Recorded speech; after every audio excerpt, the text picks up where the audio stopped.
This video is going to explain how to set up your Lexmark multifunction device to scan to email and add addresses to the address book via the web browser. The first thing you need to do is just open up your web browser and in the address bar type in the address of your Lexmark device, which brings up the home page. Once you're at the home page, you're just going to click on Settings, and then you're going to click Email FTP Settings, and then Email Settings.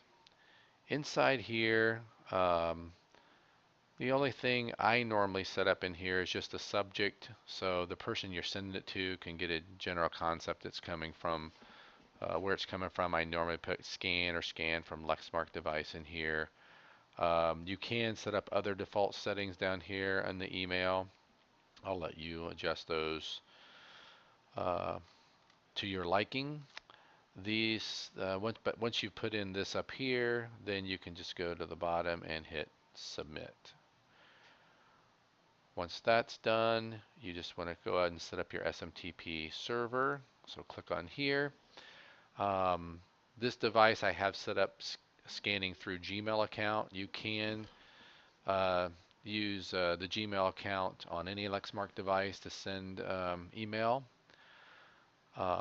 If you do, I would caution you that if you send it through the Gmail server, every email that's scanned through the Lexmark device through the Gmail server will be kept in the Gmail account you're using to log in with. So some companies would consider that a security risk. They would not want any of their emails housed off site. Other companies would see that as a benefit, that they could actually archive all their emails that go through there and they could log in and see what people have been sending.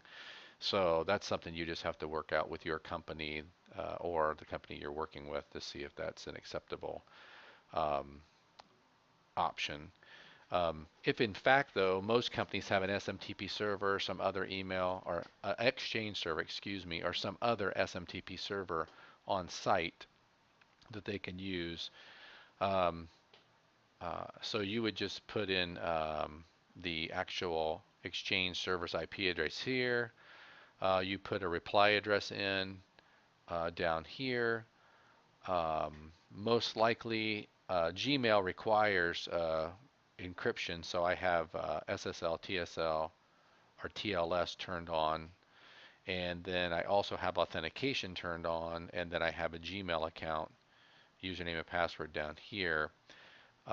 Most Exchange servers would not require this authentication device credentials. It would normally just accept direct communication to it, an SMTP communication going to its own domain. Oftentimes, though, that server, an Exchange server by default, has relaying turned off. So if you would try to actually send an email from this device outside of your domain, then it would not allow that. It would just drop the email. So then you'd have to turn relaying on the server if that's something you wanted. But once you get this part here configured, you're just going to click submit, and it's going to save that information. And then the only other thing you would do at this point, you're actually ready to go scan to email. You could go in and touch the screen, the email icon on the screen, and go ahead and type in an address there, and you could actually save it to the address book at the touch screen. But if you wanted to actually add email addresses to the address book via the web browser here, you would click Settings, Manage Shortcuts, Email Shortcuts, and then you put in the name of the person and their email address. You would also have to put in a number here in this range or 0 for unassigned. If you don't put a number here and you click add, it's just going to erase your work up here. So you do a number is required here to work. And then it's going to put you in the email address down here. I would mention at this point you're pretty much set up to scan the email. I would mention one other area under settings and general settings and under home screen customization. If you do not have, this is actually showing what icons are going to show up on the home screen. If you don't have an email checked here, your email icon would not come up even though you have your email set up. And the other thing is if email shortcuts aren't set up, anything you put in the address book would not be accessible from an icon on the front screen. So you might keep that in mind. But once you have all this done and you double check this, you should be all set up to scan to email. I hope this was informative to you, and thank you for viewing.